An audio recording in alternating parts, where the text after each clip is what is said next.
for a spine-tingling, nerve-shattering podcast featuring all your favorite monsters. You won't believe your ears when you listen to Monster Kid Radio. Hear your host, Derek M. Cook, and his ever-rotating stable of guests discuss your favorite classic, and sometimes not-so-classic, monster movies. Subscribe to Monster Kid Radio through iTunes or Stitcher, or visit monsterkidradio.net before the next weekly episode of Monster Kid Radio. Go through the archives for interviews with Sarah Karloff, Victoria Price, and Joel Hodgson. Listen to discussions about movies like Creature from the Black Lagoon, Island of Terror, and King Kong. And don't forget convention coverage from Monster Bash and the H.P. Lovecraft Film Festival. Classic monsters, modern talk, and the head of Rondo Hatton, only on Monster Kid Radio! Black Clock Audio Tales is brought to you by BunnySlippers.com and Found Item Clothing. Check them out at BunnySlippers.com and Found Item Clothing. Keep warm this winter, keep your feet warm, and if you're over in the Southern Hemisphere, you can check out the cool t-shirts. Yeah, anyone can check out the cool t-shirts, but hey, it's summertime down there. And hey, this is Black Clock Audio Tales, hosted by me, DB Spitzer. Just got back from the H.P. Lovecraft Film Festival the other day. Man, was it good. Listen for an upcoming episode about the H.P. Lovecraft Film Festival from The People's Guide to the Cthulhu Mythos, the other show that's on this podcast feed. And hey, check it out. We're going to have a new show coming up. It's not going to stay on this podcast feed, but we're going to feature it on this podcast feed at first. It's called Articulate Warbling, or that's not ranting, that's articulate warbling, with past guest Zach Ferguson, author.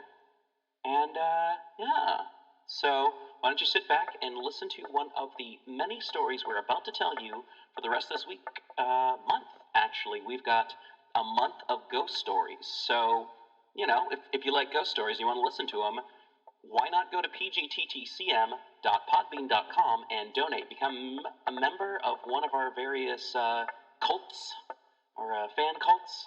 We've got the t-shirt cult, we've got the beer cult, we've got the advert cult, and then we've got the spectral cult, for people who just want their names and just want to donate $1 a month. I mean, hey, that's pretty cool. And you can always check us out at PGttCM.com, PGttCM.podbean.com. We're on Facebook. We're on Stitcher. I think we're on Spotify. We are on Instagram, and we are on Twitter, even though I don't really use it. Thank you so much, and hey, ghost stories, rate, review, subscribe.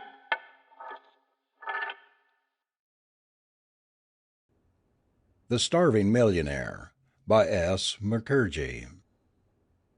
This story was also in the papers. It created a sensation at the time. Now it has been almost forgotten. The story shows that black art, with all its mysteries, is not a thing of the past. This is what happened. There was a certain rich European contractor in the central provinces of India. Let us call him Anderson. He used to supply stone ballast to the railway companies, and had been doing this business for over 1/4 of a century. He had accumulated wealth, and was a multimillionaire, and one of the richest men in his part of the country. The district which he made his headquarters was a large one. It was a second-class military station, and there were 2 European regiments and 1 Indian regiment in that station. Necessarily there was a number of European military officers besides a number of civil and executive officers in that station. On a certain June morning, which is a very hot month in India, an Indian fakir came into the compound of Mr. Anderson, begging for alms. Mr. Anderson and his wife were sitting in the veranda drinking their morning tea. It had been a very hot night, and there being no electricity in this particular station, Mr. Anderson had to depend on the sleepy punkah coolie. The punkah coolie on this particular night was more sleepy than usual, and so Mr. Anderson had passed a very sleepless night indeed. He was in a very bad temper. A whole life passed among Indian workmen does not generally make a man good-tempered, and a hot June in the Indian plains is not particularly conducive to sweet temper either. When this beggar came in, Mr. Anderson was in a very bad mood. As the man walked fearlessly up to the veranda, Mr. Anderson's temper became worse. He asked what the beggar wanted. The beggar answered he wanted food. Of course, Mr. Anderson said he had nothing to give. The beggar replied that he would accept some money and buy the food. Mr. Anderson was not in the habit of being contradicted. He lost his temper, abused the beggar, and ordered his servants to turn the man out. The servants obeyed. Before his departure, the beggar turned to Mr. Anderson and told him that very soon he would know how painful it was to be hungry. When the beggar was gone, Mr. Anderson thought of his last remark and laughed. He was a well-known rich man and a good paymaster. An order for £100 on a dirty slip of paper would be honored by his banker without hesitation. Naturally he laughed. He forgot that men had committed suicide by drowning to avoid death from thirst. Well, there it was. The bell announcing breakfast rang punctually at 10 o'clock in the morning. Mr. Anderson joined his wife in the drawing-room, and they went to the dining-room together. The smell of eggs and bacon and coffee greeted them, and Mr. Anderson forgot all about the Indian beggar when he took his seat. But he received a rude shock. There was a big live caterpillar in the fish. Mr. Anderson called the servant and ordered him to take away the fish and serve with eyes open next time. The servant, who had been in Mr. Anderson's service a long time, stared open-mouthed. Only a minute before there was nothing but fish on the plate. Whence came this ugly creature? Well, the plate was removed, and another put in its place for the next dish. When the next dish came, another surprise awaited everybody. As the cover was removed, it was found that the whole contents were covered with a thin layer of sweepings. The khansama, the servant who serves at the table, looked at Mr. Anderson, and Mr. Anderson at the khansama with a wild surmise. The cover was replaced and the dish taken away. Nothing was said this time. After about 5 minutes of waiting, a third covered dish was brought. When the cover was removed, the contents were found mixed with stable sweepings. The smell was horrible, and the dish was at once removed. This was about the limit. No man can eat after that. Mr. Anderson left the table and went to his office, without breakfast. It was the habit of Mr. Anderson to have his lunch in his office. A khansama used to take a tiffin basket to the office, and there, in his private room, Mr. Anderson ate his lunch punctually at 2 p.m. Today he expected his tiffin early. He thought that though he had left no instructions himself, the khansama would have had the sense to remember that he had gone to the office without breakfast. And so Mr. Anderson expected a lunch heavier than usual and earlier too. But it was 2 o'clock and the servant had not arrived. Mr. Anderson was a man of particular regular habits. He was very hungry, and the thought of the beggar in the morning made him angry too. He shouted to his punkah coolie to pull harder. It was 2:15, and still the khansama would not arrive. It was probably the first time in 20 years that the fellow was late. Mr. Anderson sent his chaprassi peon to look for the khansama at about 2:30. A couple of minutes after the chaprassi's departure, Mr. Atkins, the collector of the district, was announced. A collector is generally a district magistrate also, and in the central provinces he is called a deputy commissioner. He is one of the principal officers in the district. In this particular district of which I am speaking, there are two principal government officers. The divisional judge was the head of the civil administration as well as the person who tried the murderers and all other big offenders who deserved more than 7 years' imprisonment. He was a Bengal Brahmin. Mr. Atkins was the collector, or rather the deputy commissioner. He was the executive head of the district. He was also the district magistrate. Mr. Atkins came in and thus explained a sad incident which Mr. Anderson's khansama had met with. As I was passing along the road in my motor car, your young man came in the way and was knocked down. The man is hurt, but not badly. He had been carrying a tiffin basket which was also knocked down, as a matter of course, and the car having passed over it, everything the basket contained in the shape of china was smashed up. The man has been taken to the hospital by myself in an unconscious condition, but the doctor says there is nothing very serious, and he will be all right in a couple of days." Now Mr. Atkins was a great friend of Mr. Anderson. They had known each other ever since Mr. Atkins' arrival in India as a young member of the civil service. That was over 20 years ago. He had at first been in that district for over 7 years as an assistant commissioner, and this time he was there for over 3 years as a deputy commissioner. But Mr. Anderson was very hungry. The story of Mr. Atkins had given him the second shock since the morning.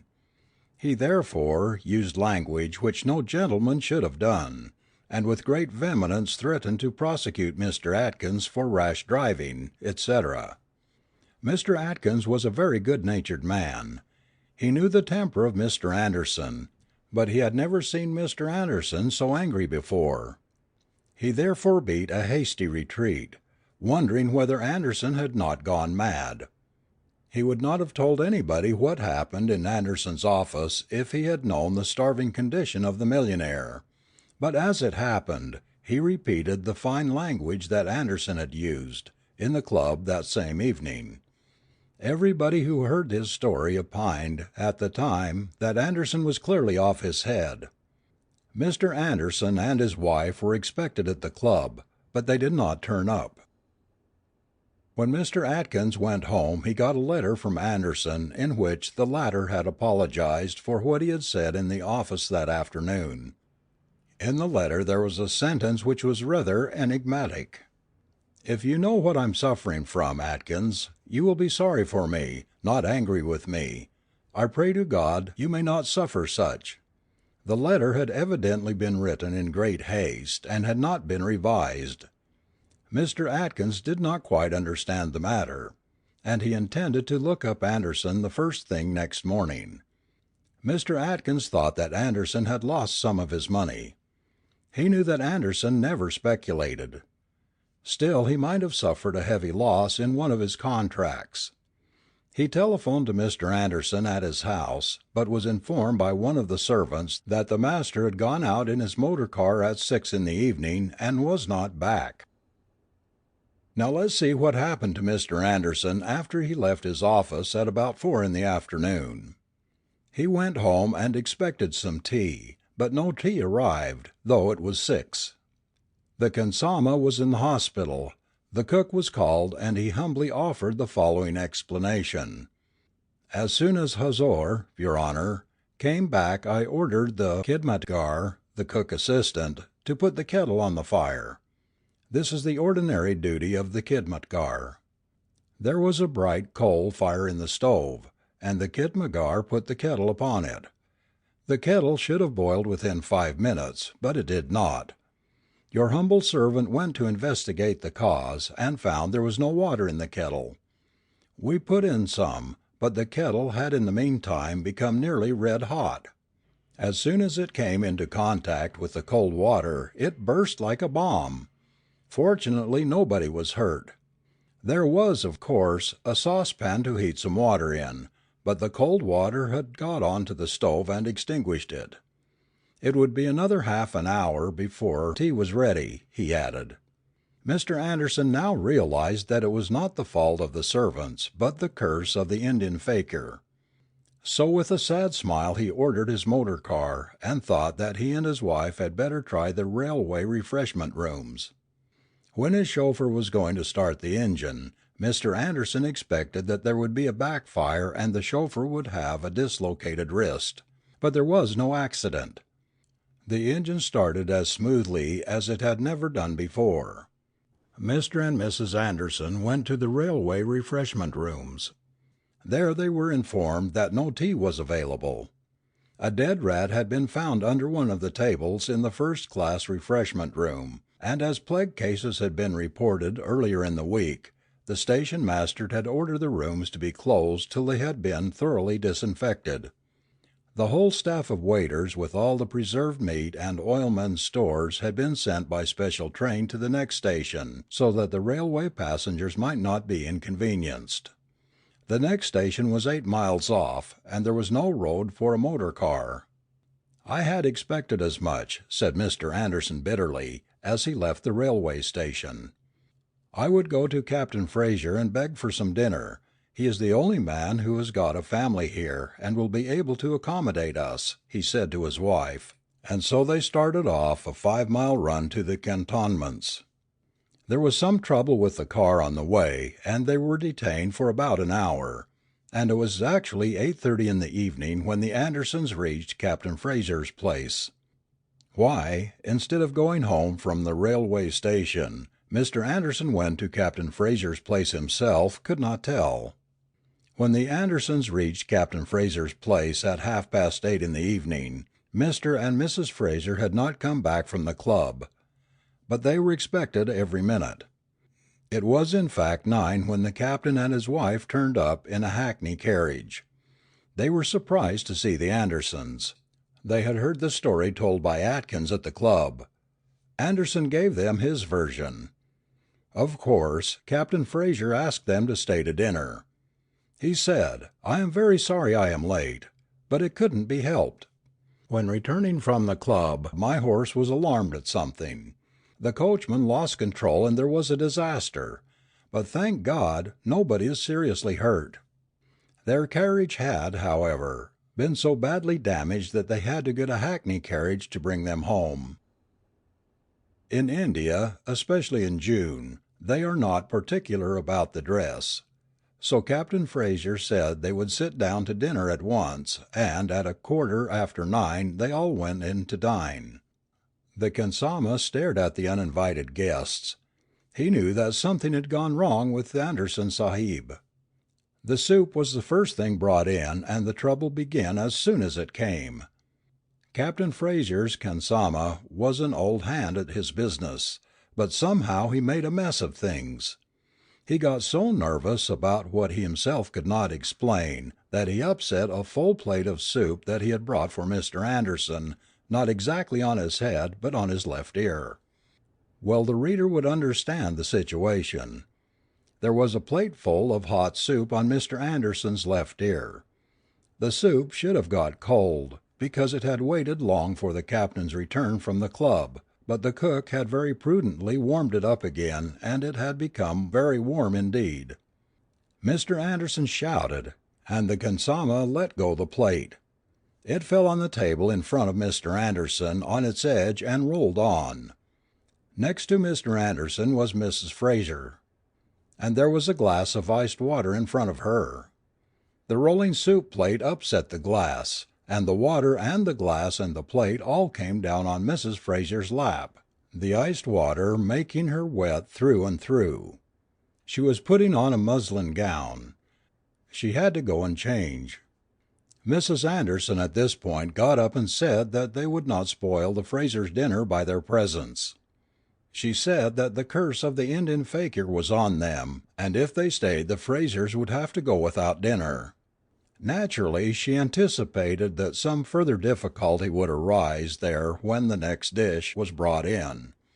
The Frasers protested loudly, but she dragged Mr. Anderson away. She had forgotten that she had had her lunch and her husband had not. While going in their motor car from Mr. Fraser's house to their own, they had to pass a bazaar on the way. In the bazaar there was a sweetmeat shop. Mr. Anderson, whose condition could be better imagined than described, asked his chauffeur to stop at the sweetmeat shop. It was a native shop with a fat native proprietor sitting without any covering upon his body on a low stool. As soon as he saw Mr. Anderson and his wife he rushed out of his shop with joined palms to inquire what the gentleman wanted. Mr. Anderson was evidently very popular with the native tradesmen and shopkeepers. This shopkeeper had special reason to know Mr. Anderson, as it was the latter's custom to give a dinner to all his native workmen on Her Majesty's birthday, and this particular sweetmeat vendor used to get the contract for the catering. The birthday used to be observed in India on the 24th May, and it was hardly a fortnight that this man had received a check for a pretty large amount from Mr. Anderson, for having supplied Mr. Anderson's native workmen with sweets. Naturally he rushed out of his shop in that humble attitude. But in doing so he upset a whole dishful of sweets, and the big dish with the sweets went into the roadside drain. All the same, the man came up and wanted to know the pleasure of the Sahib. Mr. Anderson told him that he was very hungry and wanted something to eat. "Certainly, Huzoor," said the Halwai Indian confectioner, and fussily rushed in. He brought out some native sweets in a dona cup made of leaves, but as misfortune would have it, Mr. Anderson could not eat anything. There was any amount of petroleum in the sweets. How it got in there was a mystery. Mr. Anderson asked his chauffeur to proceed. For fear of hurting the feeling of this kind old Halwai, Mr. Anderson did not do anything then, but scarcely had the car gone 200 yards when the dona with its contents untouched was on the road. Mr. Anderson reached home at about 10:30. He expected to find no dinner at home, but he was relieved to hear from his bearer that dinner was ready. He rushed into his bathroom, had a cold bath, and within 5 minutes was ready for dinner in the dining room. But the dinner would not come. After waiting for about 15 minutes, the bearer, butler and footman combined, was dispatched to the kitchen to inquire what the matter was. The cook came with a sad look upon his face and informed him that the dinner had been ready since 8:30 as usual, but as the Sahib had not returned, he had kept the food in the kitchen and come out leaving the kitchen door open. Unfortunately, Mr. Anderson's dogs had finished the dinner in his absence, probably thinking that the master was dining out. In a case like this, the cook, who had been in Mr. Anderson's service for a long time, expected to hear some hard words, but Mr. Anderson only laughed loud and long. The cook suggested that he should prepare another dinner, but Mr. Anderson said that it would not be necessary that night. The chauffeur subsequently informed the cook that the master and his wife had dined at Captain Fraser's, and finished with sweets at Gopal Halwai's shop. This explained the master's mirth to the cook's satisfaction. What happened the next day to Mr. Anderson need not be told. It is too painful and too dirty a story. The fact remains that Mr. Anderson had no solid food the next day either. He thought he should die of starvation. He did not know how much longer the curse was going to last, or what else was in store for him.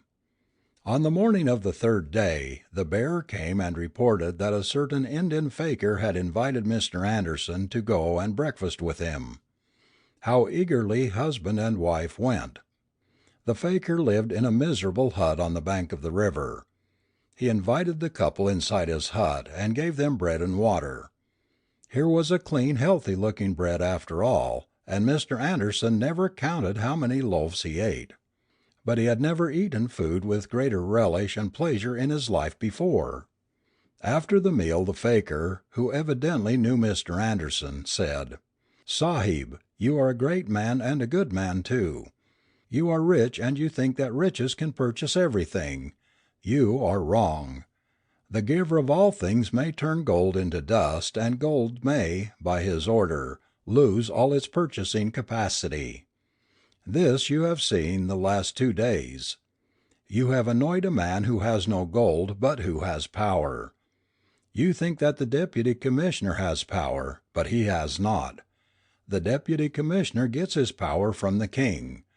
The man whom you have offended got his power from the King of Kings. It is his pleasure that you should leave the station.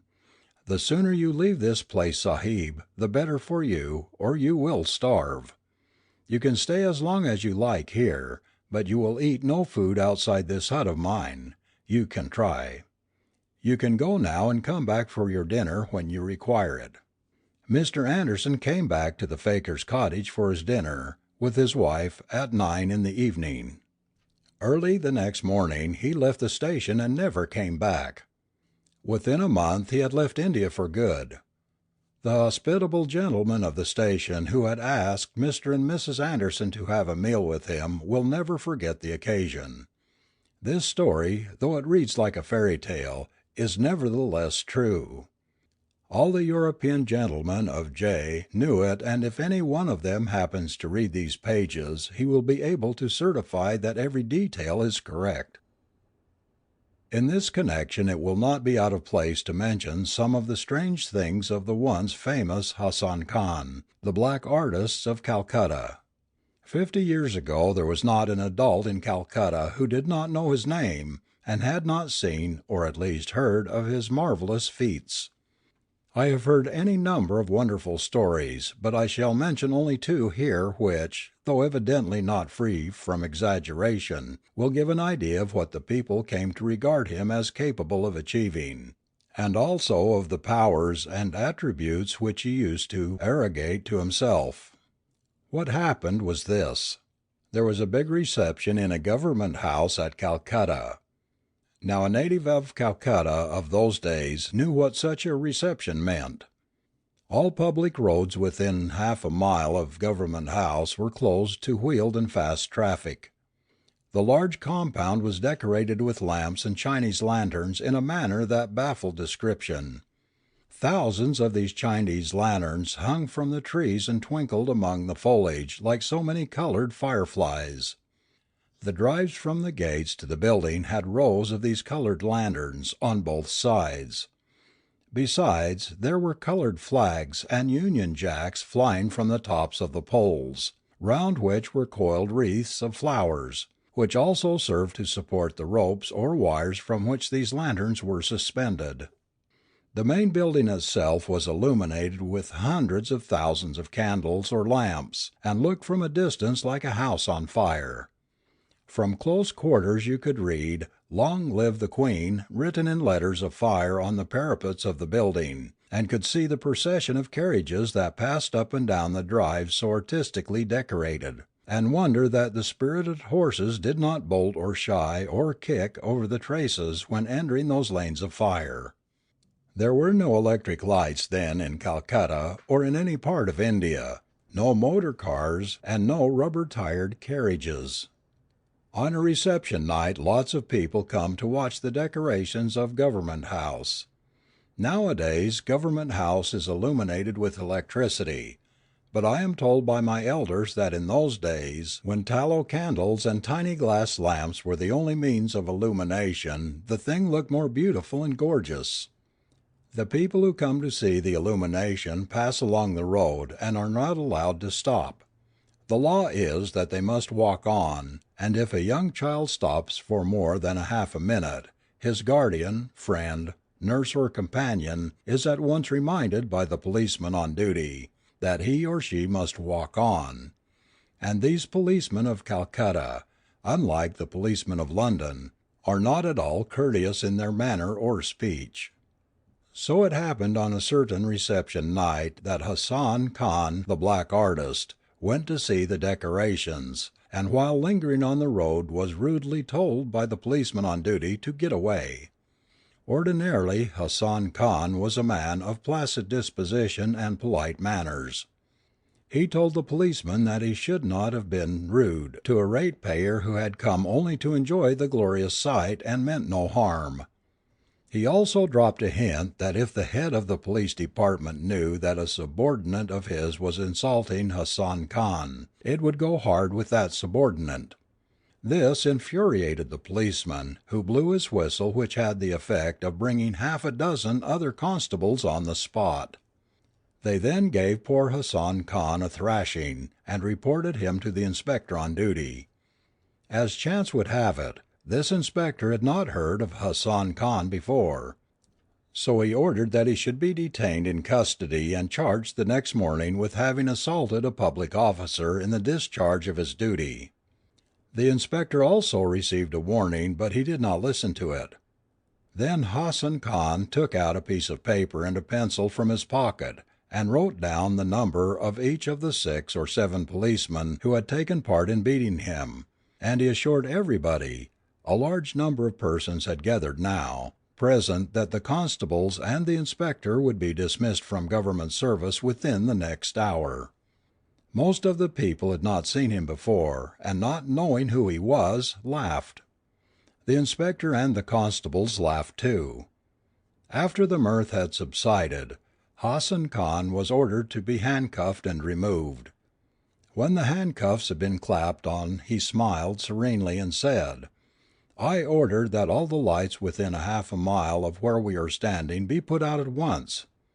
Within a couple of seconds the whole place was in darkness. The entire Government House compound, which was a mass of fire only a minute before, was in total darkness, and the street lamps had gone out too. The only light that remained was on the street lamp posts under which our friends were.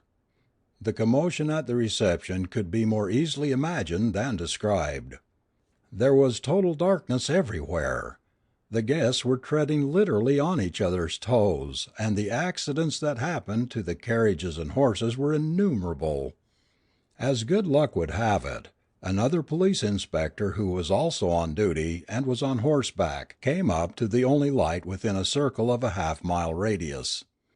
To him Hassan Khan said, "Go and tell your commissioner of the police that his subordinates have ill-treated Hassan Khan, and tell him that I order him to come here at once." Some laughed, others scoffed, but the inspector on horseback went, and within 10 minutes the commissioner of the Calcutta police came along with half a dozen other high officials, inquiring what the trouble was about. To them Hassan Khan told the story of the thrashing he had received, and pointed out the assailants. He then told the commissioner that if those constables and the inspector who had ordered him to be handcuffed were dismissed, on the spot, from government service, the lamps would be lighted without human assistance. To the utter surprise of everybody present, including the high officials who had come out with the commissioner of police, an order dismissing the constables and the inspector was passed and signed by the commissioner in the dim light shed by that isolated lamp. And within 1 second of the order, the entire compound of Government House was lighted up again, as if someone had switched on 1,000 electric lamps controlled by a single button. Everybody who was present there enjoyed the whole thing excessively, with the exception of the police officers who had been dismissed from service. It appeared that the commissioner of police knew a lot about Hassan Khan and his black art. How he had come to know of Hassan Khan's powers will now be related. Most of my readers have heard the name of Messrs. Hamilton and Company, jewelers of Calcutta. They are the oldest and most respectable firm of jewelers probably in the whole of India. One day Hassan Khan walked into their shop and asked to see some rings. He was shown a number of rings, but he particularly approved a cheap ring set with a single ruby.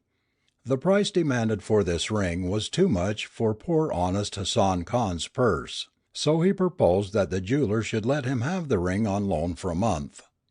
This, of course, the jewelers refused to do, and in a most un-Englishman-like and unbusinesslike manner a young shop assistant asked him to clear out.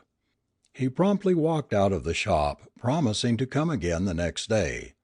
Before going out of the shop, however, he told one of the managers that the young shop assistant had been very rude to him and would not let him have the ring for a month. The next day there was a slight commotion in Hamilton's shop. The ring was missing. Of course, nobody could suspect Hassan Khan, because the ring had been seen by everybody in the shop after his departure. The police were communicated with and were soon on the spot. They were examining the room and the locks and recording statements when Hassan Khan walked in with the missing ring on his finger. He was at once arrested, charged with theft and taken to the police station and locked up. At about midday he was produced before the magistrate. When he appeared in court he was found wearing 10 rings, 1 on each finger. He was remanded and taken back to his cell in the jail. The next morning when the door of his cell was opened, it was found that one of the big almirahs in which some gold and silver articles were kept in Hamilton's shop was standing in his cell. Everybody gazed at it dumbfounded. The almirah with its contents must have weighed 50 stones. How it got into the cell was beyond comprehension. All the big officers of government came in to see the fun and asked Hassan Khan how he had managed it. "How did you manage to get the showcase in your drawing room?" inquired Hassan Khan of each officer in reply to the question. And everybody thought that the fellow was mad. But as each officer reached home he found that one showcase, evidently from Hamilton's shop, with all its contents was standing in his drawing room. The next morning Hassan Khan gave out in clear terms that unless Messrs. Hamilton and Company withdrew the charge against him, at once they would find their safe in which were kept the extra valuable articles, at the bottom of the Bay of Bengal. The jewelers thought that prudence was the best part of valor, and the case against Hassan Khan was withdrawn, and he was acquitted of all charges and set at liberty.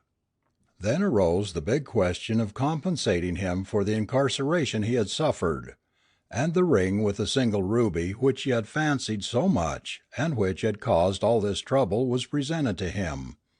Of course, Messrs. Hamilton and Company, the jewelers, had to spend a lot of money in carting back the showcases that had so mysteriously walked away from their shop. But they were not sorry, because they could not have advertised their ware better, and everybody was anxious to possess something or other from among the contents of these particular showcases. It was in connection with this case that Hassan Khan became known to most of the European government officials of Calcutta at that time. End of story 24.